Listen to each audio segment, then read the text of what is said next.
Radio Flamme.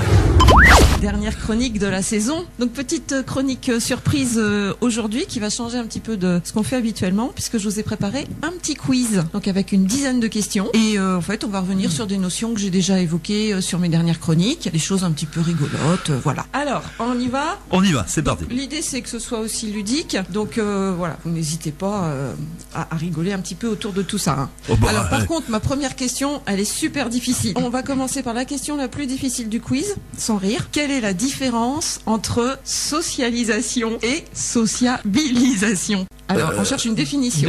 Ouais, en fait, effectivement, il y a une différence subtile. Voilà, qui se cache derrière la socialisation, à quoi ça correspond, et la sociabilisation, à quoi ça correspond. Est-ce que vous vous souvenez de ça? Je crois qu'on a abordé ça sur la chronique numéro 4. C'était la première et la deuxième, je crois, non? Un petit peu plus tard, je crois. Peu plus tard. Ouais. La socialisation, c'est en fait l'apprentissage de la vie, en général. Hein, apprendre à son chiot à découvrir tout l'environnement, tout ce qui l'entoure. Donc c'est ça, la socialisation. Pour rappel, on a la socialisation primaire qui se fait de la 5e semaine, grosso modo, à la 16e semaine, grosso modo. Pardon, à la 8e semaine, je dis n'importe quoi. Socialisation primaire, ça se fait ça se fait par la maman du chiot. Voilà, c'est ça le truc. Voilà. Et ensuite, on a la socialisation secondaire, donc de la 8e semaine à peu près la 16e semaine. Et ça se fait par le maître. Et donc là, c'est bien au maître d'apprendre à son chien à découvrir tout son environnement. Donc là, on est sur la socialisation. Et puis la sociabilisation, c'est effectivement apprendre à être sociable, à vivre en groupe. Donc avec ses congénères, avec les humains principalement, puisque ce sont quand même les deux espèces que le chien rencontre. Donc voilà, et ça se fait tout au long de la vie. Ça se fait tout au long de la vie, voilà. Exactement. Voilà. Allez, deuxième question. Quels sont les 3 troubles du comportement chez le chien? Pour vous donner un indice, c'est plutôt lié en fait à son référent, à son maître. L'avarice. Ça s'appelle de l'anxiété de séparation. Alors ça correspond pas à l'abandon parce que le maître ne l'abandonne pas. Ah oui, d'accord, c'est vrai, oui, t'as raison. Voilà, mais en fait, l'anxiété de séparation, c'est un trouble qui est lié en fait toujours à une crainte hein, quand même, mais au fait que le chien ne puisse pas vivre sans son maître. Ah oui, d'accord. Hein, voilà, donc il a peur de se retrouver seul. Et ça arrive souvent quand il n'y a jamais eu de séparation entre le maître et le chien. Et on parle encore d'ailleurs d'anxiété de séparation chez les chiens qui ont été adoptés pendant la période du confinement. Alors que les maîtres étaient donc disponibles chez eux tout le temps, il n'y avait plus de travail, il n'y avait plus rien. Donc certaines personnes ont adopté des chiens en se disant tiens super, je suis à la maison, j'ai du temps. Donc ils ont passé beaucoup de temps avec leur chien. Et puis le jour où il a fallu retourner travailler, le chien s'est retrouvé tout seul et il n'avait pas pris l'habitude de vivre seul. Il savait pas ce que c'était. Et là on a pu voir des chiens développer ce type de trouble. Troisième question. Quels sont les 8 besoins du chien? Alors, ça c'est une bonne question. On en a 5 que vous pouvez découvrir très facilement parce qu'ils correspondent peu ou prou aux nôtres.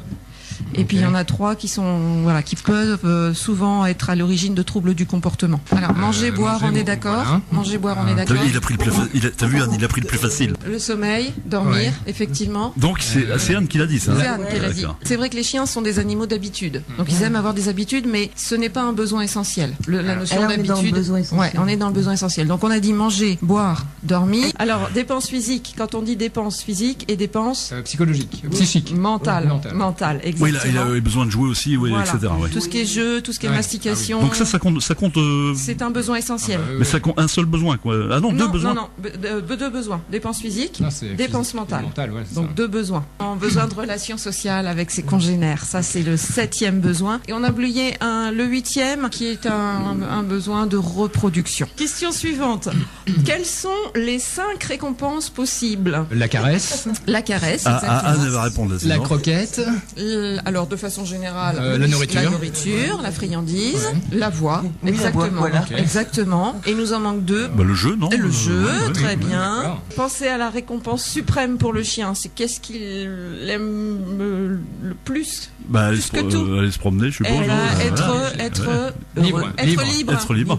La liberté. 5e question. Vous vous rappelez, j'ai fait une petite chronique sur les sens du chien.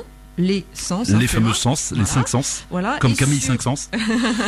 Voilà. Et sur l'ouïe, est-ce que vous savez si le chien entend 10 fois mieux que son maître, 40 fois mieux que son maître ou 60 fois mieux que son maître, en moyenne. Hein. Moi, je dirais 40. Ouais, exactement, Anne. En moyenne, c'est 40 fois mieux. C'est vraiment une moyenne. C'est-à-dire que ça peut être beaucoup plus important pour certaines races, certains chiens, et beaucoup moins important pour d'autres.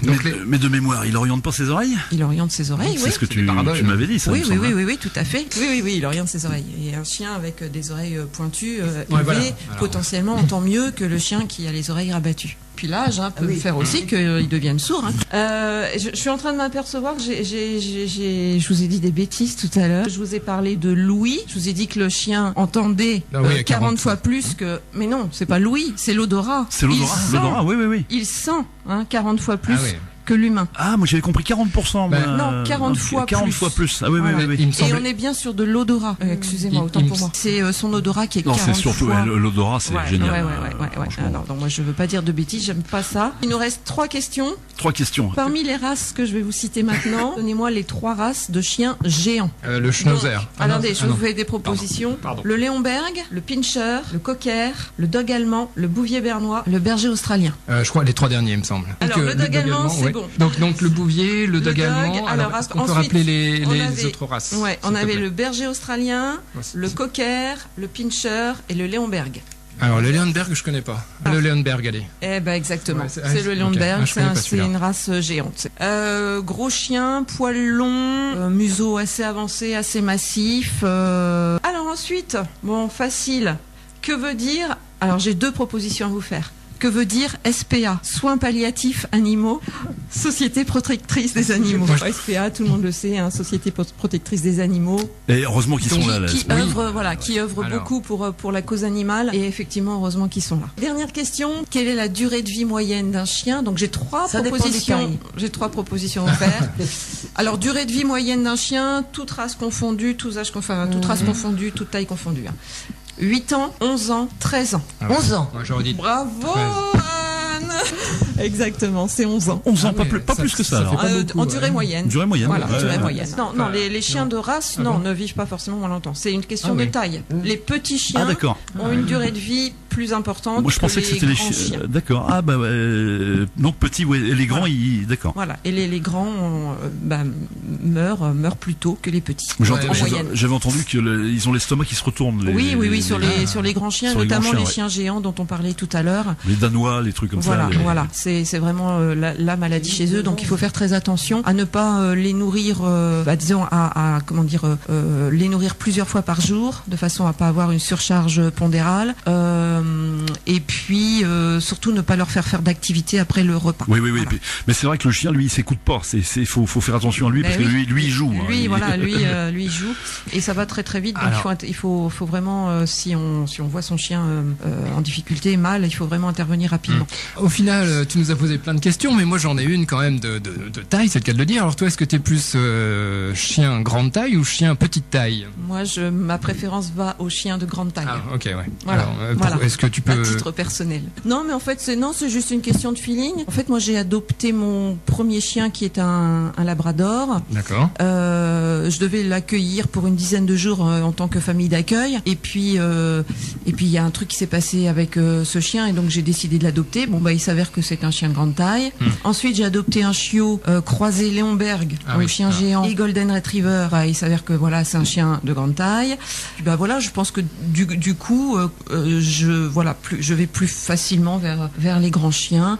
Et puis, je sais pas, moi, dans mon esprit, le chien, c'est un grand chien, un peu imposant, un peu protecteur. Un peu, peut-être protecteur. Enfin, bon, voilà. Bon, mes chers amis, bonnes vacances à tous. Oui, exactement. Bon travail et en vacances, ma chère. Voilà. Merci les enfants. Radio Flamme.